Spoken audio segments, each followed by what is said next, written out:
이루어질 수밖에 없으며 그 사이 제한된 자원을 효율적으로 투자하기 위해서는 여러 가지의 우선순위를 올바로 정할 필요가 있다고 말했습니다.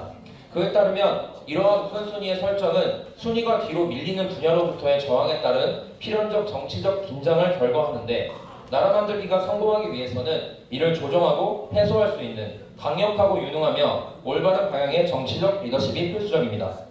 제2차 세계대전 이후에 1960년대까지 수많은 국가가 있었지만 나라 만들기에 성공한 사례는 그리 많지 않습니다.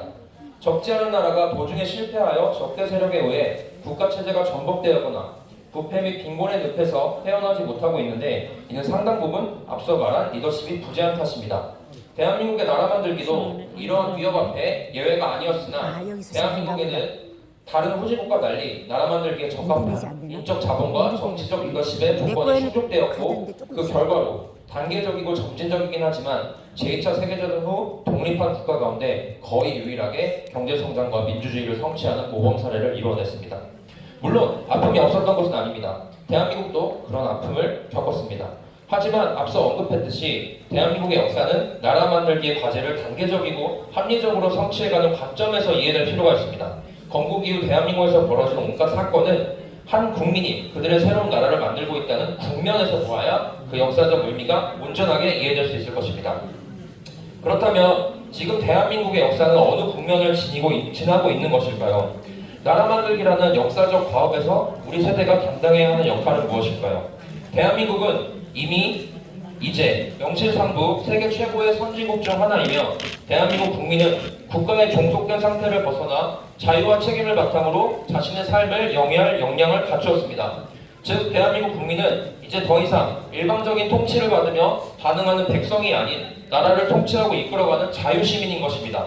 자유시민이 이끌어가는 나라의 나라 만들기는 더 이상 카리스마를 갖춘 특정한 정치적 인격이나 일부 엘리트 세력의 전유물이 아니며, 자유시민 모두는 그 격에 맞게 나라 만들기의 완성이라는 역사적 사명에 동참해야 할 의무가 있습니다. 즉, 자유가 책임을 부르고 있고 시대가 시민을 부르고 있는 것입니다. 이러한 시대의 부름은 필연적으로 시민들의 자발적 결사체인 시민단체의 전면적인 부상을 결과합니다. 프랑스의 정치학자이자 역사가인 알렉시드 토코벨은 미국의 민주주의의 이론과 현실을 분석한 저서에서 당시에는 상상도 할 수 없는 사회적 평등이 이루어지고 신분적 차별이 없는 미국의 정치 제도를 보고 큰 충격을 받았다고 썼습니다. 그는 미국의 민주주의가 현대 민주주의의 기본 원칙인 주권재민을 바탕으로 하고 있다고 평가했고, 결함투성이임에도 불구하고 그 제도를 높이 평가했습니다. 하지만 그는 탁월한 학자답게 민주주의의 본질적으로 내재된 위험성에 대해서 경고했는데요.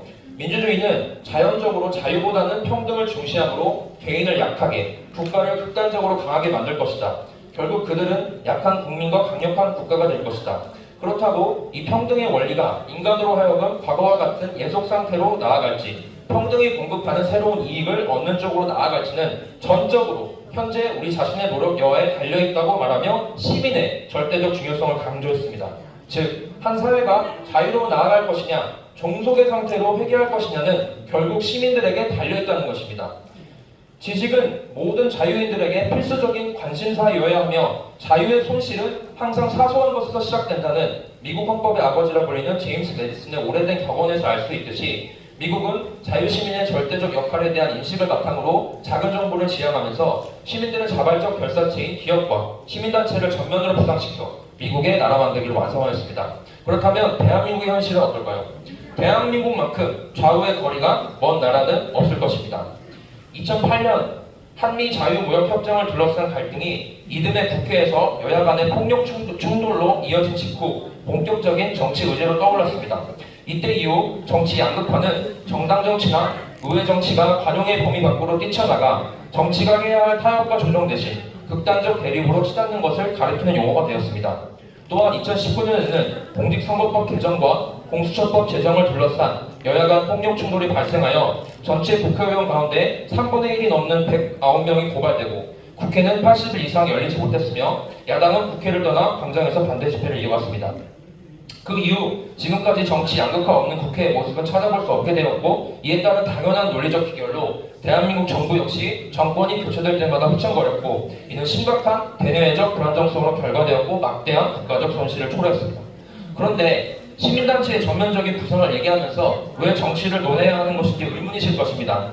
저명한 정치 철학자로 시민사회와 시민단체에 대해 깊이 연구한 마이클 왈저 교수는 The Civil Society Argument라는 논문에서 시민사회를 공유된 관심사, 목적, 가치에 기반한 자발적 집단행동의 영역으로 정의하면서 시민사회의 제도적 형태는 국가, 가족, 시장과 구별되며 시민들은 국가와 시장 밖의 조직과 협회를 통해 집단적으로 행동한다고 설명했습니다. 더하여 왈저는 또 다른 저서 Spheres of Justice에서 이러한 시민단체는 시민사회의 풍부함과 다양성에 기여하며 민주적 가치와 사회적 결속을 증진하는 중요한 역할을 한다고 했습니다. 즉, 이를 종합해보면 시민단체란 국민이 공통의 목적과 공유된 가치를 바탕으로 자발적으로 형성한 조직으로서 국가와 시장에 종속되지 않고 활동하며 국가와 시장으로부터 형성될 수 있는 시민사회의 풍부함과 다양성 및 민주적 가치와 사회적 결속을 저해할 가능성이 높은 거대 권력을 상대로 자유와 공공선을 지키기 위해 자발적으로 구성한 결사체라고 볼 수 있습니다. 여러분 18쪽입니다. 18쪽. 예, 계속해 주십시오. 네, 하지만 자유개혁원에서 출판한 시민단체의 정치참여와 개혁, 그 논리와 한계에 따르면 한국의 시민단체는 그 과도한 정치적 성향과 정치참여로 인해 논란을 빚고 있습니다. 동자료에 따르면 시민단체의 과도한 정치참여와 초급화된 운동 방식은 필연적으로 시민사회 내부에서 적과 동지를 구분하는 편가르기를 조장하게 되고 그 결과 시민사회의 통합보다는 분열을, 화합보다는 갈등을 양산할 가능성이 커지게 된다. 뿐만 아니라 이렇게 될 때 사회통합이나 신뢰와 같은 사회자본을 제공하는 시민단체의 순기능은 더 이상 기대할 수 없게 되는데 시민단체가 그들과 인연을 같이 하는 일부의 시민만을 껴안고 갈 때 시민단체의 배타적 행위 노선은 그들과 가치를 달리하는 다른 시민들의 진입을 가로막는 하나의 장벽이자 교제로 작용할 수밖에 없습니다. 불행히도 한국의 시민단체는 양극화된 정치를 따라 좌우로 크게 갈라져 권력에 대한 비판과 견제가 아닌 권력과의 공생을 택했고 그 순기능을 상당 부분 상실했습니다.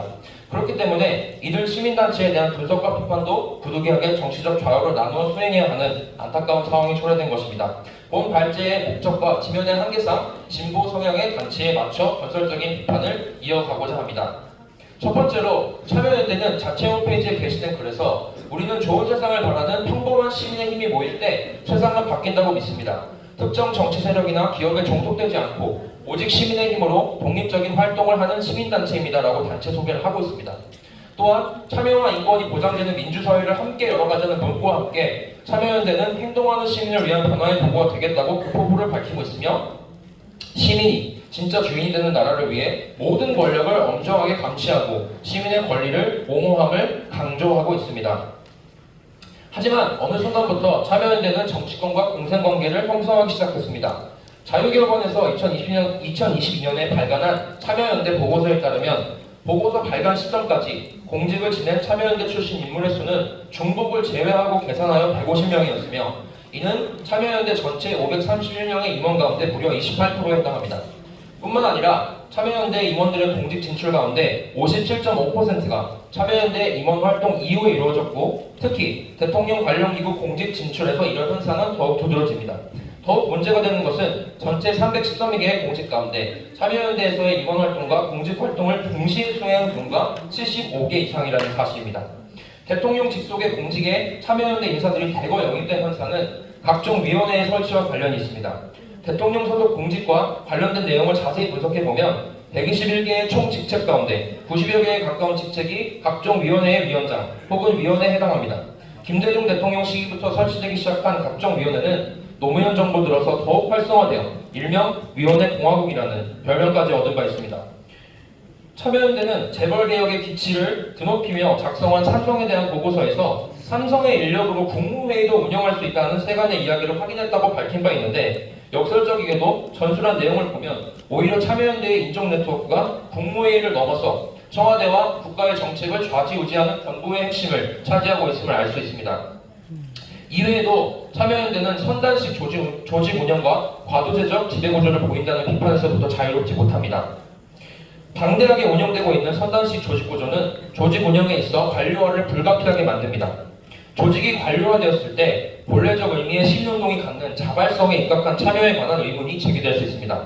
만일 조직화된 소수의 시민단체에 의해 사회적 공론이 지배되고 조직화된 소수가 다수의 의사를 반영했다고 사칭한다면 소수 시민단체에 의해 주도된 대내외적 결정은 더욱 심각한 정당성의 문제에 봉착하게 됩니다. 그리고 현실에서 다수의 시민과 대중들이 이 같은 의사결정으로 인해 스스로 자기 결정권과 거부권을 포기하게 될 때 소수에 의한 지배는 합리적인 정당성을 확보하게 됩니다.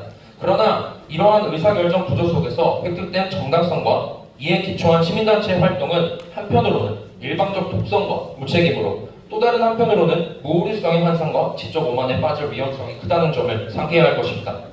참여연대는 그 이름이 말해주듯이 참여와 연대를 핵심으로 할 때 조직의 존재 정당성이 확보된다고 할 것입니다. 22쪽입니다. 하지만 참여연대는 1998년 지배구조가 안정화된 직후부터 역설적이게도 신규 진입 임원이 감소하고 누적 평균 직책 점유율이 증가하고 있습니다. 자유기업원의 참여연대 보고서는 이를 참여연대 이너서클의 영향 때문으로 분석하는데 이 이너서클이 참여연대의 핵심 지배 집단으로 지적되고 있습니다. 참여연대는 과연 시민의 참여와 연대를 바탕으로 활동하고 있는지 묻지 않을 수 없는 것입니다. 마지막으로 참여연대는 모든 정부를 견제하겠다는 본래의 존재 목적에서 벗어나 특정 정치 세력을 비호하고 그들의 아젠다에 대해서는 무비판적이었다는 비판을 면하기 어렵습니다. 한 3분 남았습니다. 네, 2008년은 이른바 광우병 사태로 온 나라가 혼란스러운 시기였습니다. 2008년 5월 이명박 정부의 미국산 쇠고기 수입 재개 협상 내용에 대한 반대 의사를 표시하기 위하여 학생들이 거리로 쏟아져 나왔습니다. 그러나 광우병과 관련된 주장은 전혀 사실에 근거한 주장이 아니었습니다. 당시 이적단체인 조국통일범민족연합 남측본부 사무처장을 10년간 맡은 바 있고 2007-2008년 한미 FTA 범국민운동보고 정책팀장을 맡아 광우병 사태 선동의 최전선에 있었던 민경호 대한연대 대표의 조선일보 인터뷰를 참고해 보시면 운동권과 참여연대, 민변이 얼마나 국민의 건강과 안녕에는 관심이 없는지를 여러분은 아실 수 있을 것입니다. 네. 다음으로는 민변에 대한 비판을 이어가겠습니다. 24쪽입니다. 민변은 자체 홈페이지에서 민주사회를 위한 변호사 모임은 우리 사회의 민주주의와 인권 증진을 위하여 설립한 진보적 법률가 단체 소개를 하고 있습니다. 또한 같은 글 하단에서 민변의 회원은 변호사, 법학교수, 법학전문대학원에서 재학 중이거나 수료한 사람, 본부 및 각 지부의 간사로 구성되어 있다고 언급함으로써 본 단체가 법률가의 모임을 명확히 하고 있습니다. 이런 민변의 자체 소개를 볼 때 이들은 참여연대와는 구별되는 특수성을 띠는 전문적인 시민단체라고 할 수 있습니다. 그렇다면 민변에 대한 분석 역시도 그 전문성을 고려하여 이루어져야 함은 명확관화합니다. 예로부터 사회는 의사와 법률가 그리고 성직자를 일컬어 전문직, 즉 프로페션이라고 불렀습니다. 사회가 이들에게 전문직이란 명예와 권위 그리고 특권을 인정해준 것은 타율이 아닌 자율로 전문성과 윤리 수준을 유지하고 다스릴 수 있는 능력을 가지고 있다고 믿었기 때문입니다. 요즘은 전문직의 의미가 돈을 많이 벌 수 있는 직업으로 변질된 듯하지만 원래부터 그렇지는 않았던 것입니다. 그 중에서도 특히 법률가의 역할은 엄청나게 중요했고 지금도 매우 중요합니다.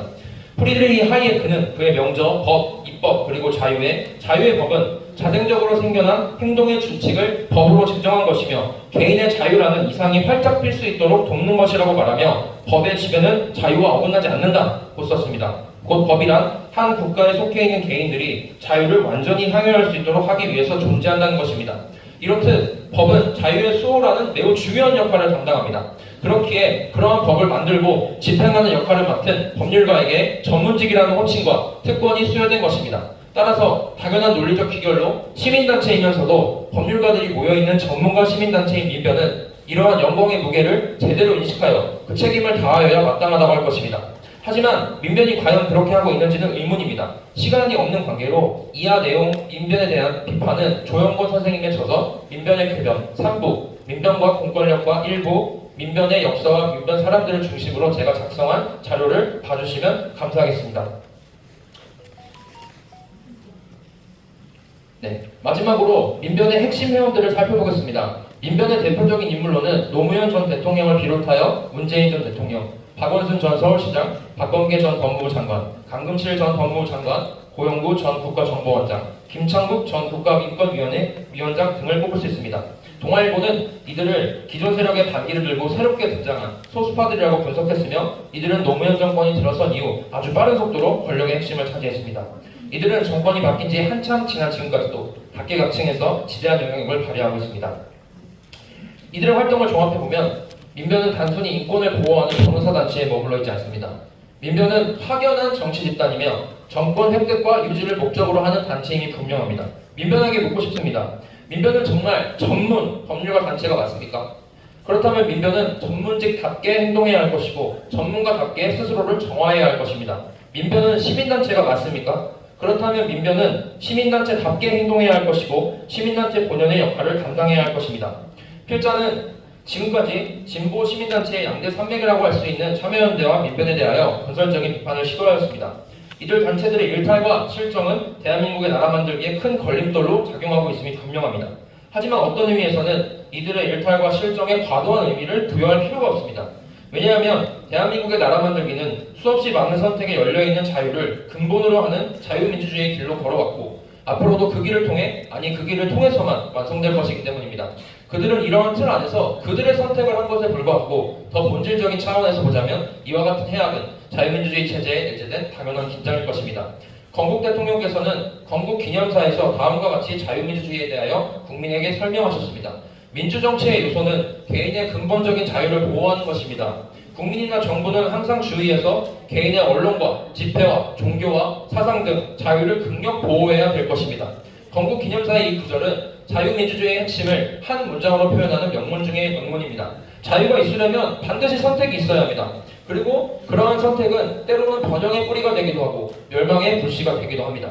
하지만 진정한 자유민주주의는 그러한 수많은 옳기도 하고 그르기도 한 선택들을 자양분 삼아 피어나는 거룩한 꽃입니다.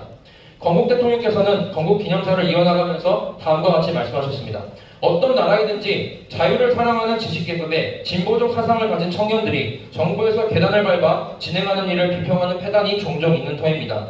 이런 사람들의 언론과 행실을 듣고 보는 이들이 과도히 책망해서 위헌분자라 혹은 파괴자라고 판단하기 쉽습니다. 그러나 사상의 자유는 민주국가의 기본적 요소이므로 자유 권리를 상용하여 남과 대치되는 의사를 발표하는 사람들을 포용해야 할 것입니다. 만일 그렇지 못해서 이런 사람들을 탄압한다면 이것은 남의 사상을 존중히 하며 남의 이론을 찰고하는 원칙의 위반일 것입니다.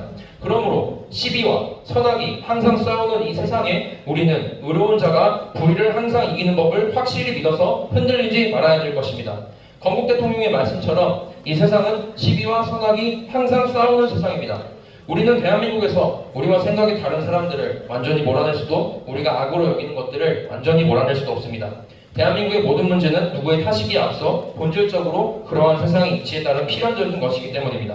따라서 우리는 전쟁이 끝나지 않을 것임을 명심해야 합니다. 건국 대통령께서 말씀하신 것처럼 우리는 조금도 우려하거나 퇴축할 것도 없고 자기를 통분히 여기거나 오늘을 기뻐하지만 말고 내일을 위해서 노력해야 될 것이다. 그러므로 우리는 현재와 같은 상황에 통탄하는 대신 이승만과 박정희 대통령으로 대표되는 대한민국의 보수가 걸어온 옛적 그 선한길에 대하여 다시 한번 자세히 살펴보고 앞으로 우리가 촘촘한 걸음으로 한 걸음씩 걸어가야 할 길에 대하여 강도 높게 논해야 할 것입니다. 오늘 우리는 대한민국 나라 만들기의 마지막 조각을 들고 서 있습니다. 대한민국의 나라 만들기는 어떠한 방향으로 완성될 것입니까? 이 질문은 오늘 우리는 어떻게 할 것인가와 같은 질문입니다.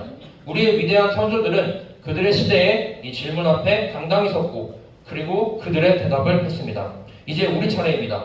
누군가 언젠가 말했듯 역사에 비약이란 없습니다. 감사합니다. 네,